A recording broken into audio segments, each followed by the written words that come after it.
been with North for about, what, 2 decades now? Yep, about 20 years. You played at Eastern Illinois.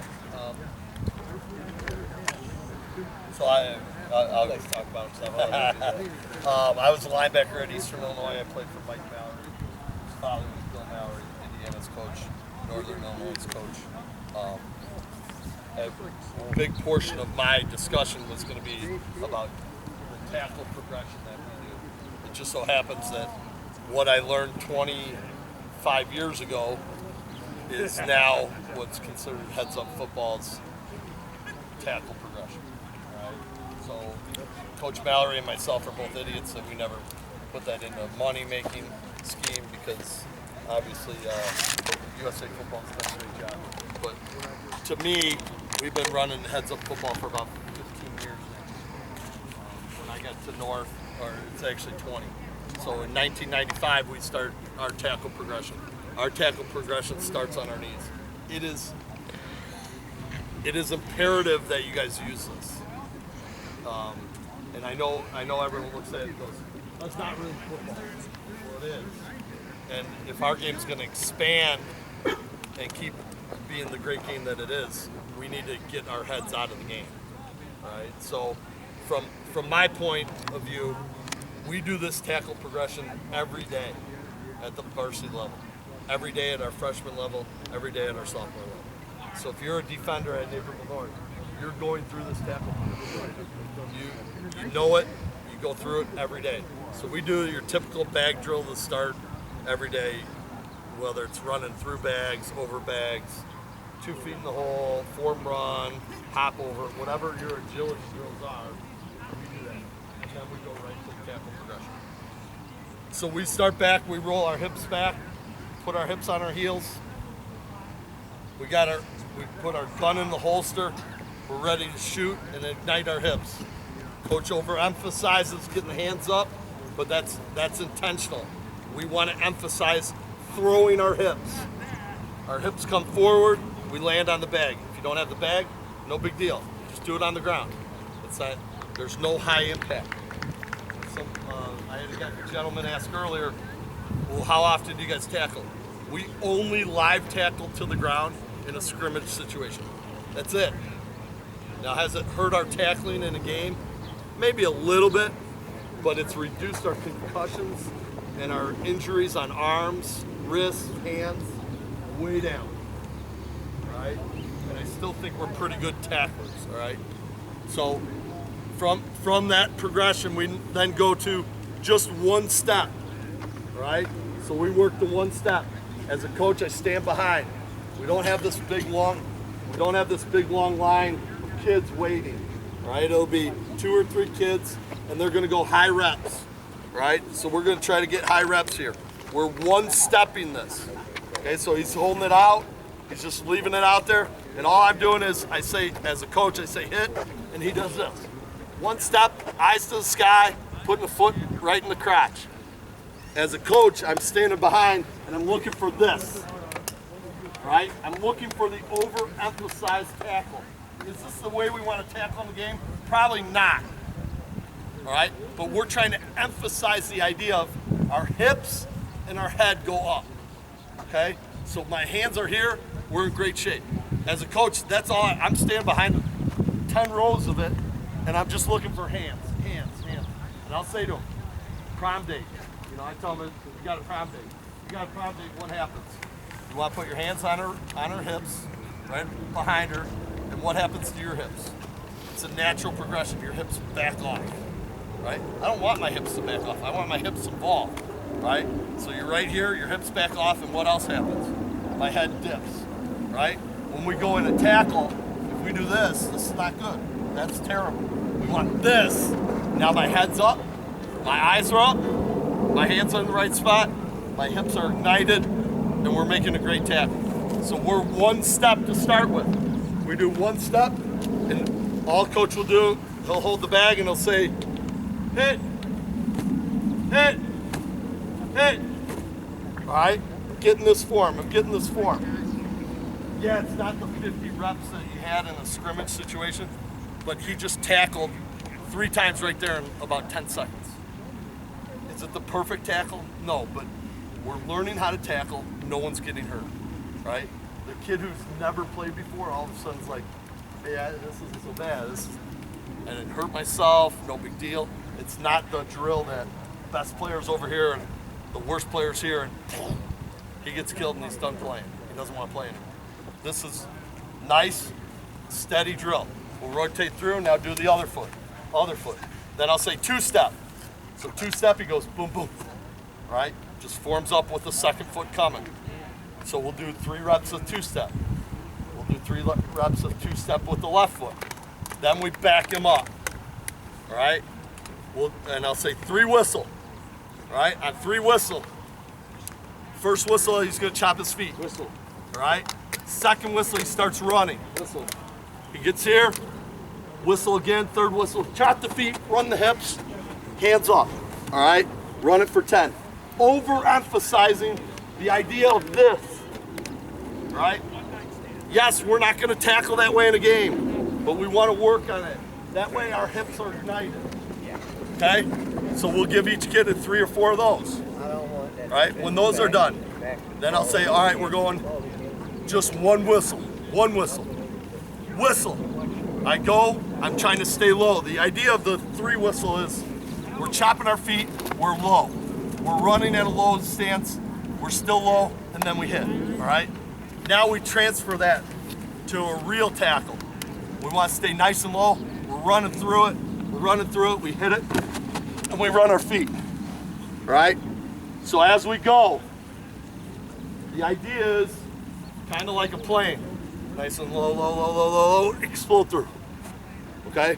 So our kids know that. Then we go on an angle. Thank God it's not 100 degrees. I was dead. All right? Now we go on an angle, and I'm going to be sore as can be tomorrow. All right, we're going on an angle. We go 3 whistle on an angle. Same thing. Whole idea, we're chopping, then we run. Now we're chopping, we're breaking down at it. Now we're doing the same thing. Now we're getting our head across. Angle tackle. Yes, it's not the old drill that you pitch the ball and here the kid runs and you're angle tackling, but it's the same idea, okay? It's the same idea. So once we've done that both ways, great. Then we go 1 whistle, same thing. Do the same thing, just running through it, plane, up, rise, run through it, done. Next guy, next guy, next guy, all right? Then I say, get rid of the bag. All right, so coach gets rid of the bag.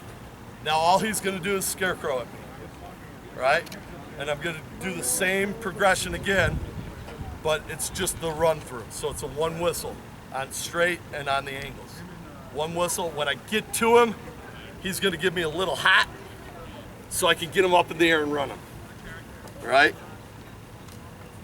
Some of the big guys, you know, they can't hop, and the little guys can't get them in the air.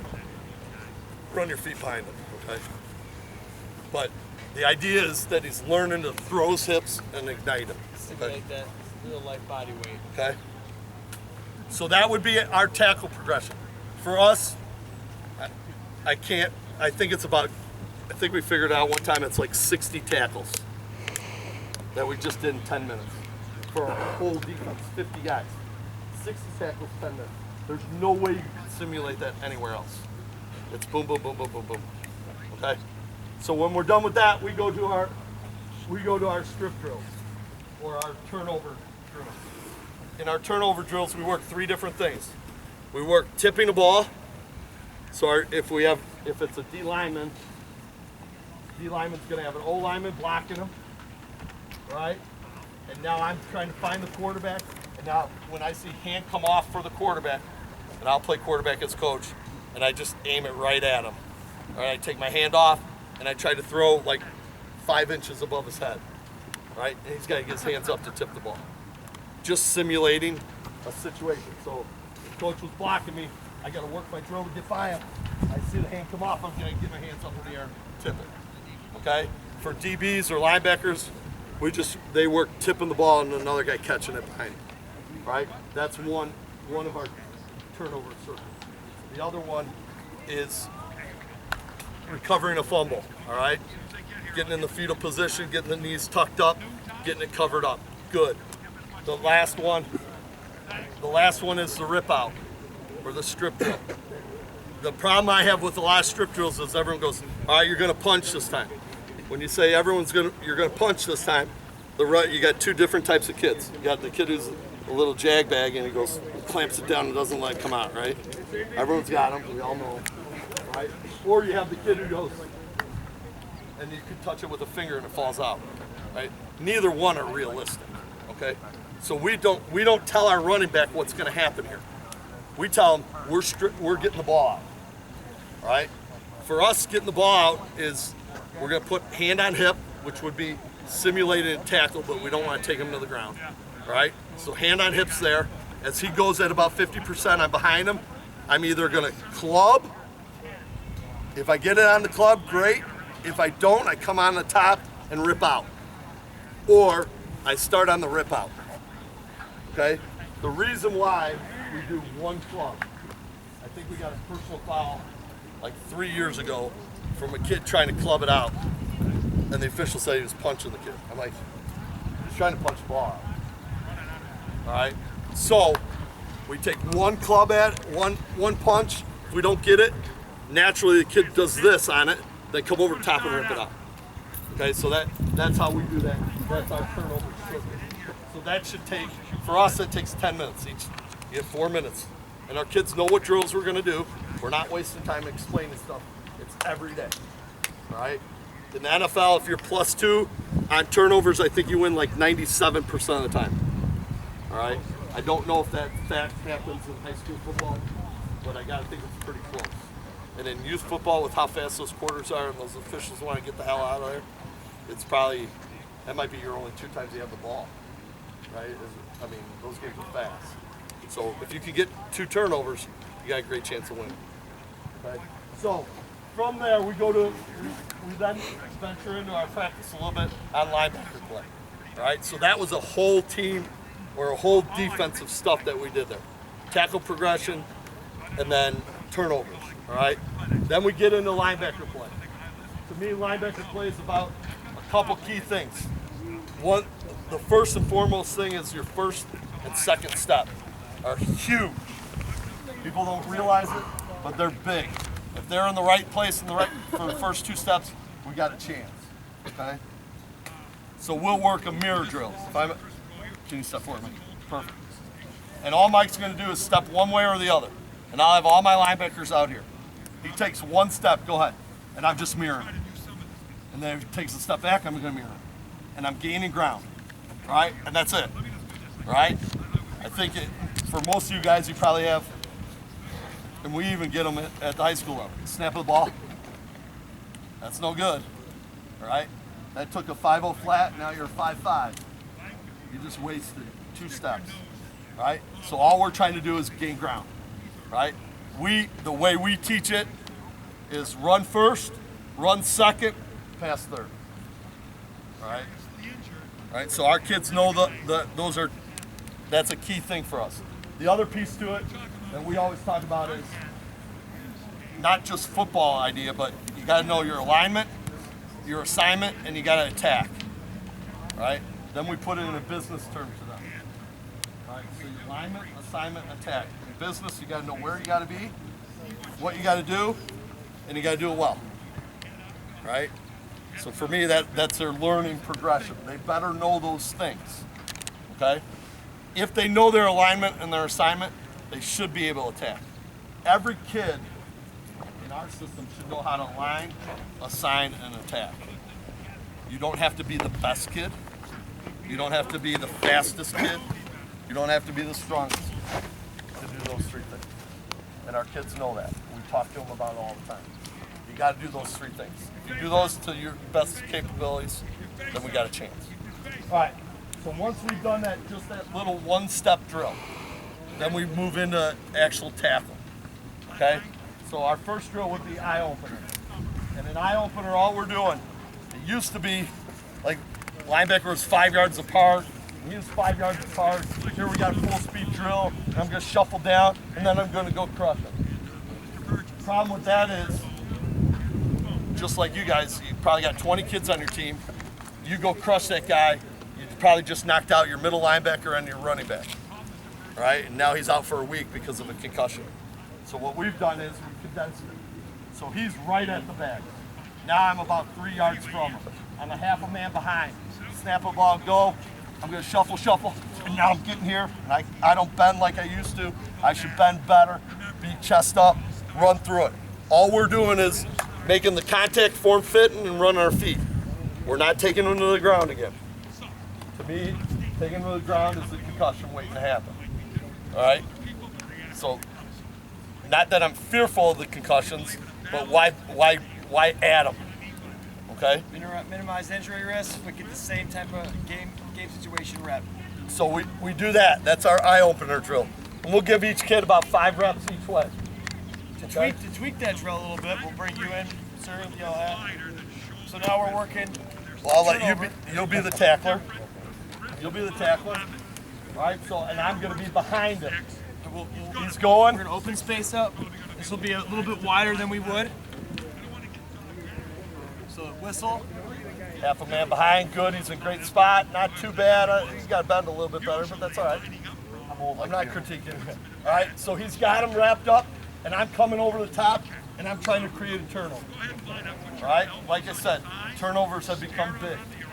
The more you can get, the better your head coach feels about what you're doing. The more chances you have to win. And the more you practice it, the more comfortable your player is going to be to get his head in there and get his hands dirty. I was telling the other group, we did a scrimmage situation. We had 10 minutes of scrimmage.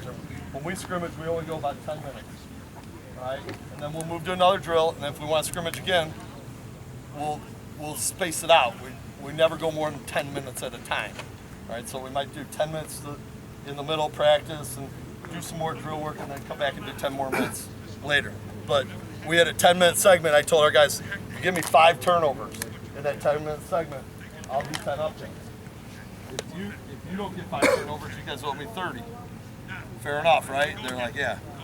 Which really wasn't fair, but it was going to be fair. Well, the problem was they got those 5 turnovers. Those 10 up-downs almost killed the old guys. Right? And they were laughing. They thought it was the best thing in the world. 90 degrees out, and I'm doing up-downs. They're like, Coach, this is great. You got to hit your chest. You got to hit, all over me. So give them a little bit of incentive for the turnovers. All right, so that was a 10-minute segment. We had guys, I swear, we had guys jumping on top of stuff, trying to rip out the wall, which we've never had. So the turnover becomes a big piece to the game. If you can get them, great. All right, from the eye opener. All right, what else do I got, Coach? Yeah. Yes, I got it. Thank you, you saved me. You forget what you've already went through with others. All right, so from the eye opener, we then move to a shed drill, basically. Simple shed drill, all right? And we'll first start it. Give me 3 guys out. We'll first start it with the half team. Okay. All right, give me 3 guys. Come on. Let's go. I'm not going to kill you. Let's go. Let's go, Mike. Hurry up. Let's go. We're wasting daylight. All right? So coach is in here. You guys are in half moon. A little bit further out. Just a little bit further out. A little bit further out. All I'm going to do is point at you. You're going to take 1 step forward. All right? Coach is in a good fit position, ready to go. When he steps forward, he's going to butt him. All right? So he's working on putting his hand in his chest, hand on the cuff. Thumbs up. Thumbs up, okay? So I go right there. He steps, he hits. Boom. Don't false step, Coach. Sorry. There we go. All right, and we just kind of keep going a little bit faster. Turn the intensity up. The nice thing for young kids is they realize, oh, I got hit. Everything's still here. I feel good. All right, just to start a practice. Okay. From there, we'll work on our shed drill. All right. So we warmed up the pads. We do that before games, just to get some tackles, just get the pads going. But our shed drill becomes this. It starts back at 1 step. So our 1 step is here. Hand on the chest plate, hand on the cuff. This is the outside arm that I'm going to try to keep free.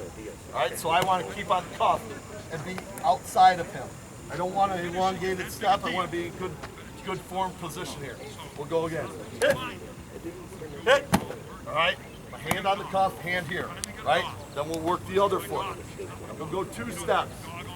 So from there, I'm going to go 2 steps. So hit, bring my second foot ready to go into the next piece. After we've done 2 steps, so each guy's getting about 5. 1 step right, 1 step left. And normally with our kids, we don't use the bag. We're just using their chest plate. Okay? But I don't want to beat up my coach here. All right. So after we've done 2 steps, both ways, right? Then we're gonna finish it. Okay. So we go hit. Right. We're throwing down. Okay. If we don't like how we're throwing down, we can use the rip. Okay. You can do one or the other. If our team's struggling with the throw down, I'll start them in this position, not even hitting. We're already here, and now we're throwing down. Come on back. Here, throw down. So we're getting this motion down pat, getting rid of a blocker, right? Once we've gotten rid of the blocker, then we go to the next piece to it, is actually finishing behind it. Hit. Right? Ripping down, ripping under, getting behind him, all right, squeezing it down. Once again, not a high impact drill. We're really close. We get to operations, all right? We're not I know some guys like to swim. We're not a swim team, all right? I think opening up your chest plates is not a good idea. Every once in a while we might have a tall guy that we allow it, but not very often. Okay, so that's kind of our rip drills. Then we'll take that same drill, or that shed drill, and we'll turn it into that eye opener again. Now you're a linebacker defeating a block. So you're gonna shuffle, and I wanna be even with them now. I don't wanna be half a man behind because I'm taking on a block. And I gotta get here in the hole, rip, and finish. Sometimes at the back end of it, we'll roll a ball out. So hitting the hole, he'll rip under, finish, pick up the ball and score, okay? Just to add the idea of a ball. Sometimes the kids like that, all right? Think about it. And there's times we'll put our D linemen through the same drill. They might start the drill in this position. They'll start right here, rip down, finish drill, find the ball. D linemen, they love that stuff.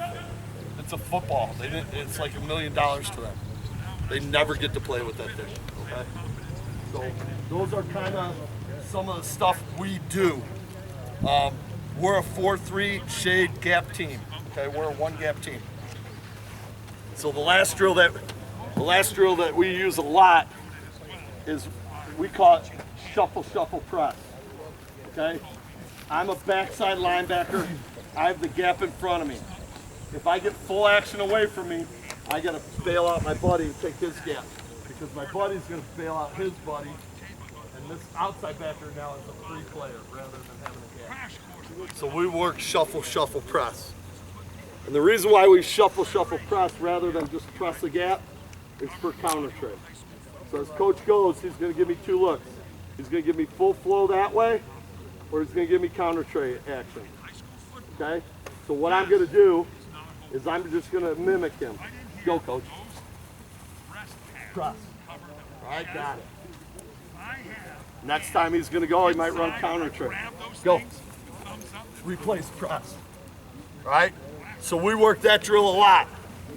Understanding where our gap is, who we're going to help out, and getting those gaps.